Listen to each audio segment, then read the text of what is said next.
Guys projectile motion का एक और क्वेश्चन है एग्जाम्पल 82। देखो बड़ा सिंपल सा कॉन्सेप्ट है, इसके अंदर हाइट और रेंज को लेकर के ही सवाल बनते हैं। देखो इसमें कह रहा है shows that there are two angles of projection for which the horizontal range is the same. हमसे कह रहा है कि दो एंगल ऑफ प्रोजेक्शन पर हॉरिजॉन्टल रेंज क्या होती है, वो सेम होती है।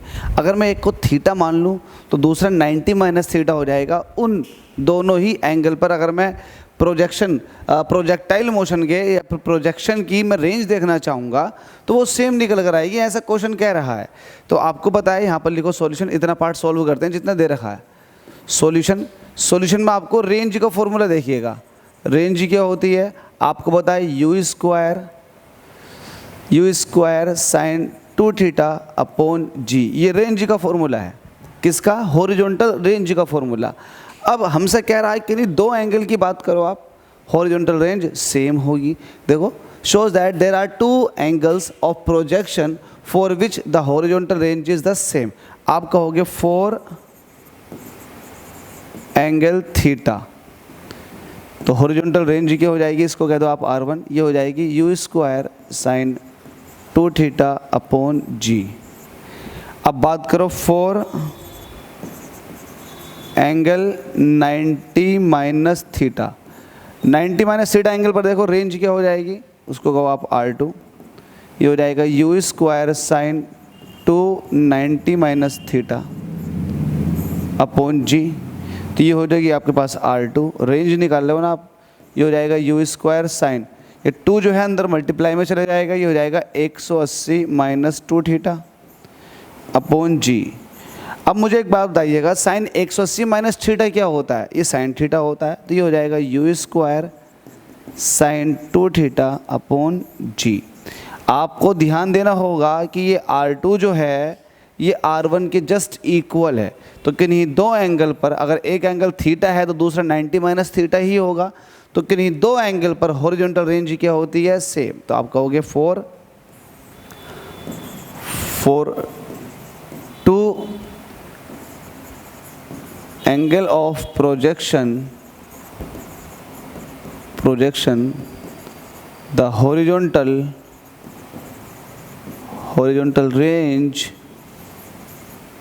Will be same.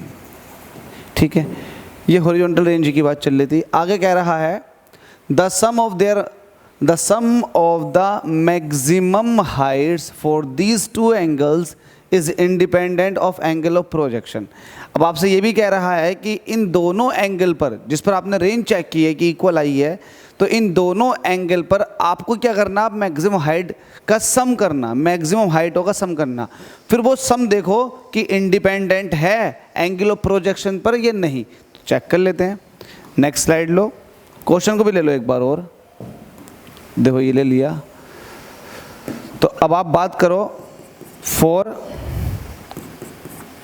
ऐसे लिखो maximum height at an angle theta.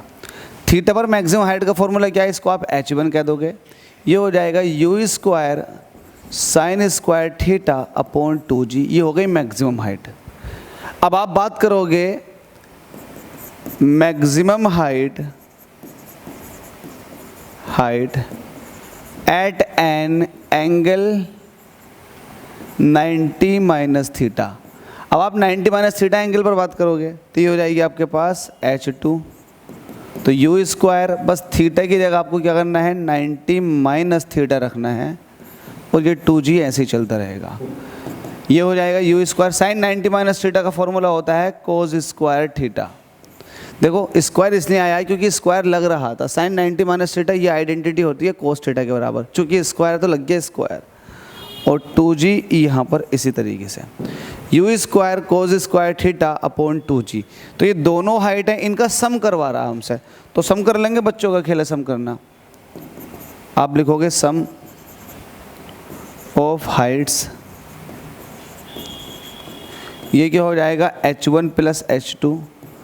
फिर H1 देखो कितना है, u square sine square theta upon 2g plus दूसरा सम क्या है, u square cos square theta upon 2g। इन दोनों में से u square upon 2g common ले लो, अंदर बचेगा sine square theta plus cos square theta. अब आप लोगों को अच्छे से पता होना चाहिए कि ये आइडेंटिटी होती है, इसकी वैल्यू 1 होती है, तो 1 की किसी से भी मल्टीप्लाई करो वो नंबर ही रहता है जिससे मल्टीप्लाई होती है, मतलब u स्क्वायर अपॉन 2g।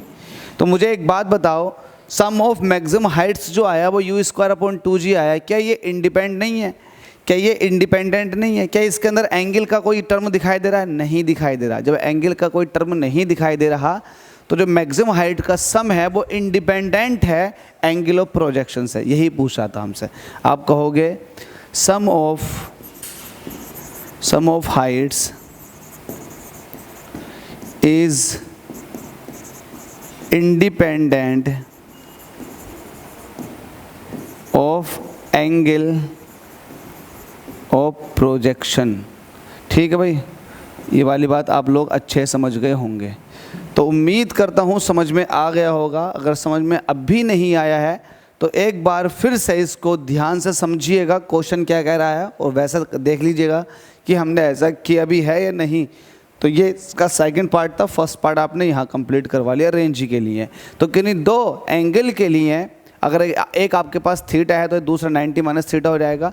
अगर एक आपके पास 30 है तो दूसरा 60 हो जाएगा। अगर एक आपके पास 30 है तो दूसरा 60 हो जाएगा। सिमिलरली अगर एक आपके पास 20 है तो दूसरा आपके पास 70 हो जाएगा। एक आपके पास 45 है, दूसरा आपके पास 45 हो जाएगा। तो किन्हीं दो एंगल के लिए है ना, आप इनको ऐसे कह सकते हैं कॉम्प्लीमेंट्री एंगल।